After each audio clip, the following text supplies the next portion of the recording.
اتبعوا ما انزل الیکم من ربکم ولا تتبعوا من دونہ اولیاء. بڑی اہم آیت. کہا یہ گیا ہے کہ تم اتباع کرو، پیچھے پیچھے چلو، پیروی کرو صرف وہی خداوندی کا اتباع کرو اور کسی شخصیت کا اتباع مت کرو. خدا کے علاوہ جو تم نے اپنے ہاں بڑے بڑے برگزیدہ لوگ بنا رکھے ہیں ان کا اتباع بالکل نہ کرو. یہ ہے دین کا نقطۂ نظر. اور میں نے عرض کیا تھا کہ جتنے فرقے آپ کو نظر آئیں گے آپ غور کریں گے تو آپ دیکھیں گے کہ آخر میں جا کے وہ کسی نہ کسی شخصیت پر منتہا ہو جاتا.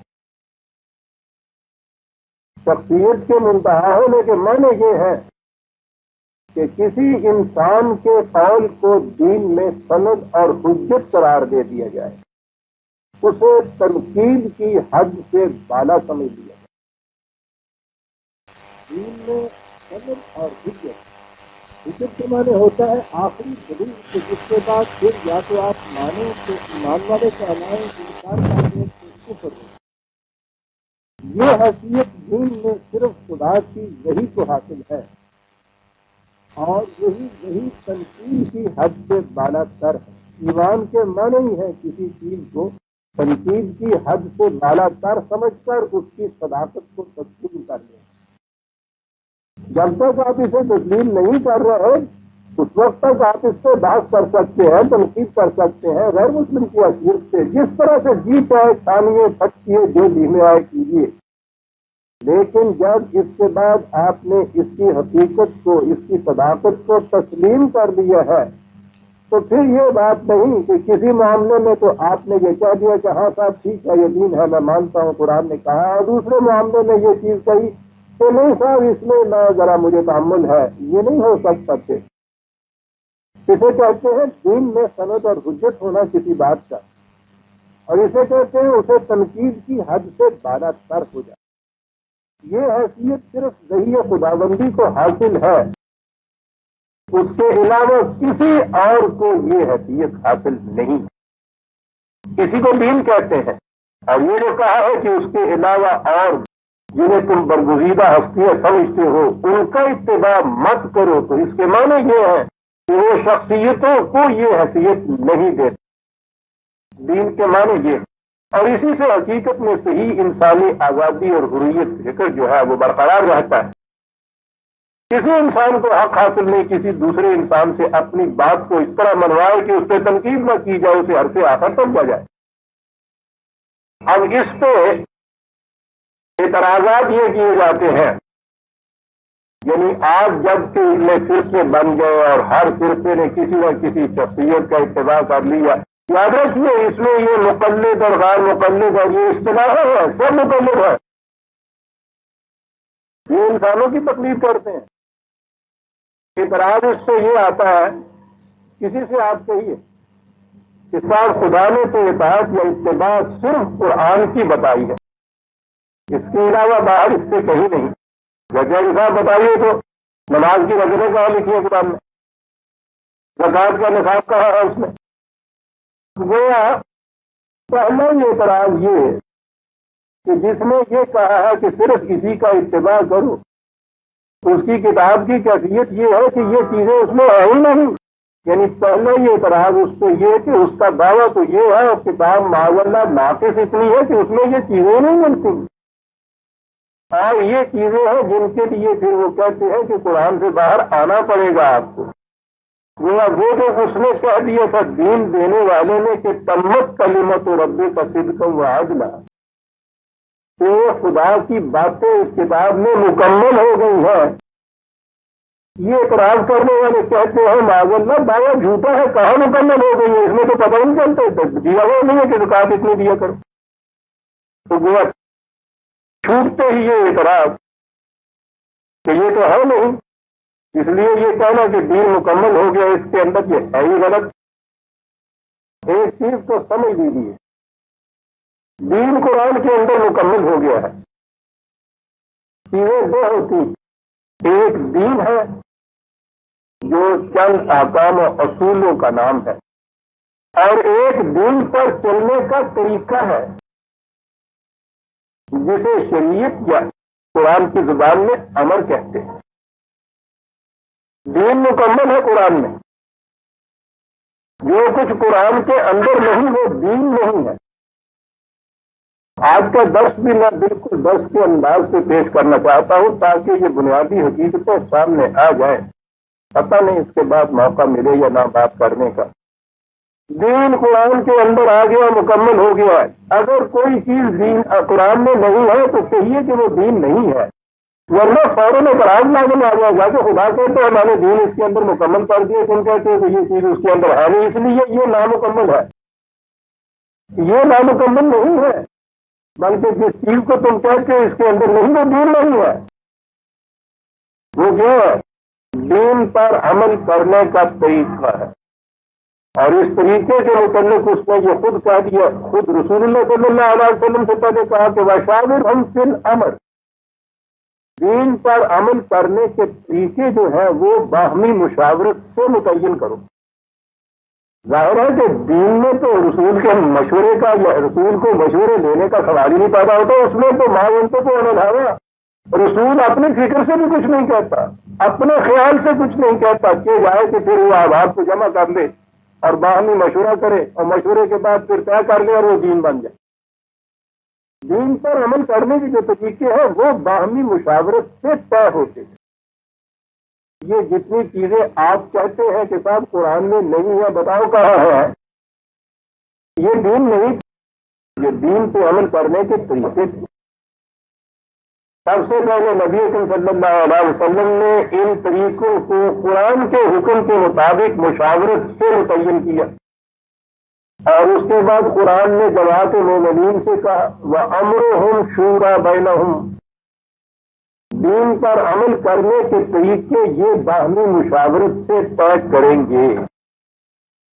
وہ ابتدا اس مشاورت کی یا دین پر عمل کرنے کے طریقوں کی خود رسول اللہ صلی اللہ علیہ وسلم نے فرمائی، اپنے صحابہ سے مشورے کے بعد متعین کرتے تھے، اور اس کے بعد یہ سلسلہ جاری رہا۔ یہ جو دوسرا حکم ہے جماعت مومنین کو، ظاہر ہے کہ نبی اکرم صلی اللہ علیہ وسلم کے بعد پھر یہ بات ہوگی، تو گویا قرآن نے بتایا یہ کہ یہ جو امر ہے یہ جاری رہے گا، باہمی مشاورت سے تم طے کرتے رہو گے۔ اب یہ جو چیز باہمی مشاورت سے طے پائے گی، قرآن نے دین کے متعلق تو یہ کہہ دیا تھا تمت کلمات ربک، اس کا مطلب لا مبدل لکلماتہ، دین کو کوئی تبدیل نہیں کر سکتا۔ یہ وہ بنیادی حقائق ہے، وہ میکسمز ہیں، وہ اصول ہیں جو بدلے نہیں جائیں گے۔ یہ جو طریقے ہیں دین پر عمل کرنے کے باہمی مشاورت سے جو طے پائے اور امت کو حکم دیا کہ یہ تم اس طرح سے کیا کرو، اس کے معنی یہ ہے کہ کسی ایک زمانے کا ایک وقت کا کوئی طریقہ دین پر عمل کرنے کا جو باہمی مشاورت سے طے کیا گیا تھا، حالات کے بدل جانے سے جب اور تقاضے سامنے آئیں گے تو باہمی مشاورت سے اس میں تبدیلی کر لی جائے گی۔ تو گویا ایک چیز جسے آپ بنیادیں کہتے ہیں، اساس کہتے ہیں دین کی، وہ غیر متبدل رہے گا، اور اس دین پر عمل کرنے کے طریقے زمانے کے تقاضوں کے ساتھ ساتھ بدلتے رہیں گے۔ تباعت اور تغیر کے اس حسین امتزاج کا نام اسلام ہے۔ یہی چیز تھی جسے جاری رہنا چاہیے تھا۔ آج یہ جو سوال کیا جاتا ہے کہ بتائیے صاحب نماز کی رکعتیں اس میں نہیں لکھی ہوئی، اس میں زکوٰۃ کا نصاب نہیں لکھا ہوا، تو گویا یہ چاہتے یہ ہے کہ یہ چیزیں دین کی یا تو اس کے اندر آ جانی چاہیے تھیں، اور اگر اس میں نہیں آئی، یہ معاذ اللہ ناقص ہے، تو کہیں اور سے لے کے ان کو بھی دین بنا لیا جائے۔ قرآن کریم نے اس چیز کو اینٹیسپیٹ کر کے، اینٹیسپیٹ میں کوٹڈ کہوں گا انسانوں کے الفاظ میں، تو خدا کے نزدیک تو اینٹیسپیٹ کا سوال ہی نہیں ہے۔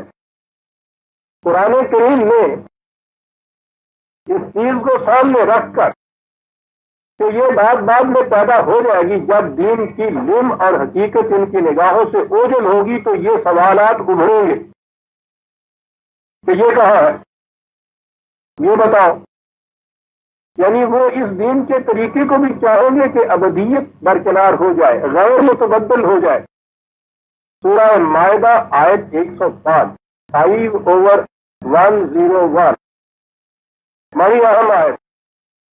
یا ایھا الذین آمنوا لا تسألوا عن اشیاء ان تبد لکم تسؤکم وان تسألوا عنها حین ينزل القرآن تبد لکم عفا اللہ عنہا واللہ غفور حلیم. اے جماعت مومنین، دین ہم نے دے دیا ہے اس قرآن کے اندر.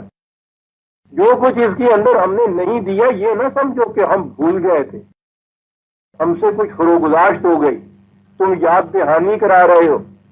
چلو صاحب یہ کچھ بات رہ گئی، اچھا یہ رہ گئی، اچھا لکھ لو، یہ بھی لکھ لو. یہ نہیں بات ہوئی تھی. جو اس میں نہیں ہم نے دیا مقصود ہی یہی تھا کہ وہ غیر متبدل نہ رہے، اس لیے اس میں نہیں دیا گیا. کہا یہ ہے کہ جو بات اس میں نہ دی گئی ہو اسے خام خواہ کریٹ کے نہ پوچھا کرو. اگر تم نے جیسا یہ پوچھ رہے ہو وہی نازل ہو رہی ہے، اگر تمہاری ان تقاضاؤں کے اتباع سے یا خواہشات کو پورا کرنے کی بنا پہ یہ چیزیں بھی ہم دے دیں اور وہ بن جائے قرآن کا حصہ، تو سوکم بعد میں مصیبت میں پھنس جاؤ گے. کہ ایک چیز جسے غیر متبدل نہیں رہنا تھا، رہ سکتی نہیں تھی، زمانے کے تقاضوں کے ساتھ اسے بدلنا تھا، اسے تم نے خام خواہ مطالبات کر کے ان کو غیر متبدل قرآن کے اندر داخل کرا لیا. کل کو زمانے کے تقاضے بدل گئے، اس سے تم سے عمل نہیں ہوگا، مصیبت میں پھنس جاؤ گے. تو سوکم تم مصیبت میں پھنس جاؤ گے، ایسا نہ کرو. کہا قد سألها قوم من قبلکم ثم اصبحوا بها کافرین. کیا بات، تم سے پہلے بھی ایک قوم نے، بنی اسرائیل نے، یہودیوں نے یہی شروع کر دی.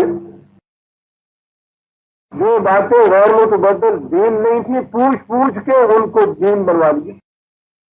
نتیجہ اس کا یہ ہوا کہ بعد میں زمانے کے جب حالات بدلے، ان کے تقاضے بدلے، تو ان چیزوں کے اوپر عمل. انہوں نے کہا کہ صاحب یہ دین یہ چلنے کے قابل ہی نہیں ہے، یہ ایسا ہے ہی نہیں زمانے کا ساتھ دے سکے. انہوں نے پورے سے دین کے لبادے کو اٹھار کے پھینک دیا. اتنا حق نہیں تھا.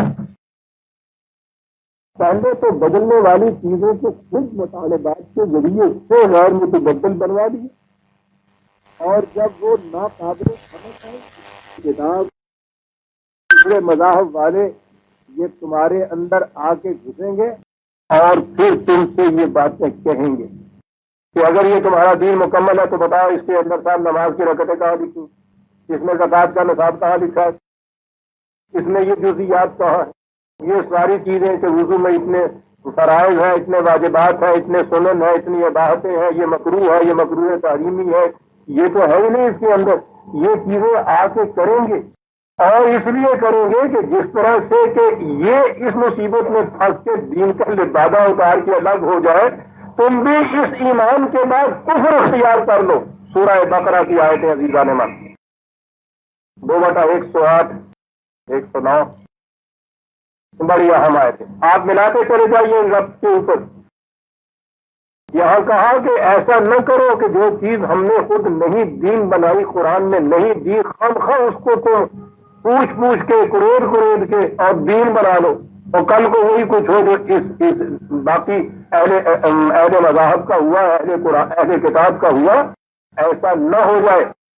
کہا اس کے بعد بھی اس کی احتیاط برتنا. یہ ایسا کچھ کریں گے، یہ سازشیں ہوں گی کہ تم یہ کچھ کرو اور پھر ان چیزوں کو دین بنا لو. ہم تو ریدون ان فاسألوا رسولکم کما سئل موسیٰ من قبل. کہا کیا تم بھی یہ کچھ کرو گے کہ اپنے رسول سے وہ چیزیں پوچھنی شروع کر دو، جیسا کہ یہودیوں نے اپنے رسول سے یہ باتیں پوچھنی شروع کی، اور وہ پوچھنے کے بعد ان چیزوں کو خامخواہ کے لیے غیر متبدل بنا لیا اپنے ہاں. کیا تم بھی چاہتے ہو کہ ایسا ہو؟ اگلے الفاظ ہیں عزیزان من قابل غور، وَمَن يَتَبَدَّلِ الْكُفْرَ بِالْإِيمَانِ فَقَدْ ضَلَّ سَوَاءَ السَّبِيلِ۔ یاد رکھو، اس سے پھر غور سے سنیے عزیزان من، وہ کیا کہہ گیا ہے۔ ایک تو کفر یہ ہے کہ غیر متبدل اصول دین کے جو ہے ان سے انکار کر دینا کفر ہے، اور یہاں کہا کہ جو چیزیں غیر متبدل نہیں ان کو اس طرح سے غیر متبدل بنا لینا یہ بھی ایمان کے بعد کفر ہے، اور یہ وہ چیز ہے فقط ضل سواء السبیل، دین کے سیرے راستے سے تمہیں بالکل بہکا کے دوسری طرف لے جائے گی، یہ کفر۔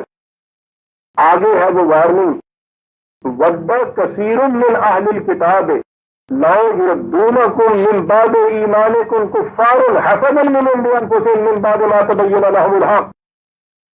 یاد رکھو، ایک سازش ہوگی تمہارے خلاف، یہ اہل کتاب چاہیں گے یہ کہ جس طرح سے انہوں نے ایمان کے بعد کفر اختیار کر لیا، یعنی ناممکن العمل عارضی ہنگامی احکامات کو ابدیت دے کر غیر متبدل قرار دے کر اس کے بعد کیفیت یہ پیدا کر لی کہ ان کے اوپر عمل کرنا ممکن نہ رہا اور پورے کے پورے دین کا ہی لبادہ اتار کے پھینک دیا، یہ خود تو اس مقام پہ کھڑے ہیں، یہ چاہیں گے تم بھی ایسے ہو جائیں، یہ کوشش کریں گے